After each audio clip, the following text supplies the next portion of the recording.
Good morning. We're here today. I've got Virginia Guy, the Executive Director of the Drug Education Council, here with us to talk about the Drug Education Council and the dangers of vaping. Virginia, appreciate you coming down here today. Thank you. Tell us just a little bit about who you are and what y'all do with the Drug Education Council. Okay.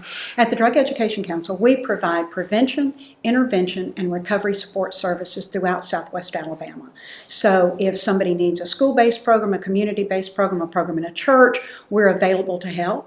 If a family is dealing with addiction within their family, or maybe just some drug use they're not sure how to handle, call us. We'll be able to consult with the family and see what the best options are for their family and for their loved ones. I gotcha. And so, as I understand it, the prevention is such an important factor in keeping kids off drugs and alcohol. Is that right? That's correct. And our main focus is really to prevent addiction. And we know that 90% of addiction starts in the teen years. So anything a teen is using, any substance, whether it's nicotine, alcohol, any of the opiate drugs, any medication, their brain is so much more vulnerable to addiction. So we want parents, grandparents, teachers, educators to understand this, and for kids to understand it, that the longer we can delay the onset of first use, the better able we are to have this child develop into an adult who can have a normal relationship with alcohol and drugs, which means that they can have a drink at a wedding without being problematic, or they can, take a medication after surgery and not have a problem with it. And I was reading about this earlier. What is it about a young person or a teenager's brain that makes he or she more susceptible to addiction? Mm-hmm. Well, the limbic system of the brain, which is that primal part of the brain that is our fight, our flight, our freeze kind of emotions, that is developed very early. The frontal lobe of the brain, which is the executive function, is the last thing to be developed. And so what happens when that brain is not completely developed yet, the limbic system kind of what I call hijacks the brain, and that takes over. That's why a lot of times when you're dealing with people with addiction, the family will describe them as being immature, not making good decisions, that kind of thing. It's because they've never given a chance for their frontal lobe to develop fully. And that's what we want. We want, once you start using drugs after your frontal lobe is completely developed, which is all of your executive functioning, which is the delay of gratification, the ability to see consequences, to set goals and maintain those goals, to look at long-term consequences, all of those kind of things, which is really part of being a good adult. Mm-hmm. Those things are developed last. And once those are developed, then drugs aren't nearly as harmful on the brain. Oh, okay. Well, and that was fascinating to me, and how if we can delay the onset of usage of anything, then we can prevent our kids from becoming addicted. Right. We won't prevent all of it. We do know, just like with diabetes or heart disease or any of the other chronic diseases, addiction is a chronic disease. It does run in families. So we can't prevent all of it, but we can prevent a lot of it. Sure. Well, and every person that we help matters. So right. Now we're here. I want to turn our attention to vaping, and I know everybody knows what vaping is, and people have seen vaping going out there. But I didn't understand the differences and the different modes of vaping. Could you talk just kind of briefly about that? Right. When these devices were first developed, they were developed to be smoking cessation devices, mm-hmm. and they looked similar to this, and they later looked like that. They come in all kinds of devices, but you put the liquid in there that has the nicotine in it. The goal was to reduce the amount of nicotine to the point where you would stop using nicotine completely.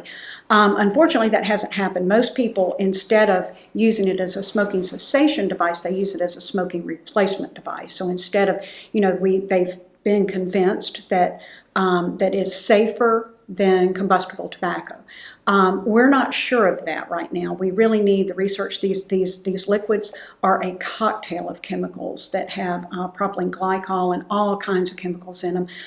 We're concerned with the long-term use mm-hmm. Of that, and so we're following the research. We may be years knowing that. Sure. But every pulmonologist and cardiologist I know is not in favor of anybody putting anything into their lungs other than air. Sure. But the thing that I'm most concerned concerned about is when this device was developed, which is a lot cooler than that device. Right. And it, charges on your computer, and this is the one that kids are using. And This is the Juul, right? Right. This is the Juul, and this little pod has more nicotine in it than an entire pack of cigarettes. So what we're actually doing is with kids, they're taking a very vulnerable brain and they're putting a tremendous amount of nicotine into it. And that's what we're most concerned about. And so how does that translate? How long does one of these pods typically last from what y'all have seen? Well, we've had kids tell us that they smoke a couple of pods a day, which is really, that would be like a couple of packs of cigarettes a day. And that was not what we saw with combustible cigarettes. Kids would have a pack of cigarettes and it would last a little while because they but these, they can use them almost anywhere. They don't smell like tobacco. You also don't have the burning sensation. So that makes it, that kept a lot of people from smoking. Right. A lot of people would say, well, I tried it, but I just couldn't stand that. So Right. This is a cooler sensation. It's very dangerous. It's for young people. Sure, and in addition to the developing brain, I understand that there's a number of case studies out there where people have had permanent damage to their pulmonary system, Right. Even after a shortened period of use. Where you're not seeing, you may see the effects that someone who's smoked, a pack a day or 2 packs a day for multiple years, that this happens earlier. Is that kind of what you're seeing? Right. There's a local pulmonologist who tells me he's treated a person who was vaping that it looked like a chemical injury to a brain, like if you have a chemical spill in a plant. Right. He was seeing that type of damage to the brain, to the lung. And one of the things that I did not know until recently is the lung is the only organ in our body that does not repair itself. So lung damage is permanent. Our heart can repair itself. You can lose most of your liver, and your liver will start to repair itself. Even the brain can develop new pathways to repair itself, but the lungs do not repair themselves. So if you quit using tobacco products, you'll start to breathe a little bit easier, but the damage that you've done to your lungs is still there. Sure. And that's very concerning. There's been situations where young people have done serious damage to their lungs from vaping and using these products. We don't really know. There's, when these got out, they're mostly unregulated, so we don't know what chemicals are in them. There's a lot of evidence that some of the black market products are the problem, where they've got some of the vitamin E oils in them, and even, of course, these, you can put anything in them. These happen to be nicotine, but you can put, marijuana, any drug can be put into a vape product. So that's also a problem, particularly for young people. That's scary. Well, in addition to the prevention services, y'all were able to, the council was able to get a law passed prohibiting the sale of this to minors. Is that right? Right.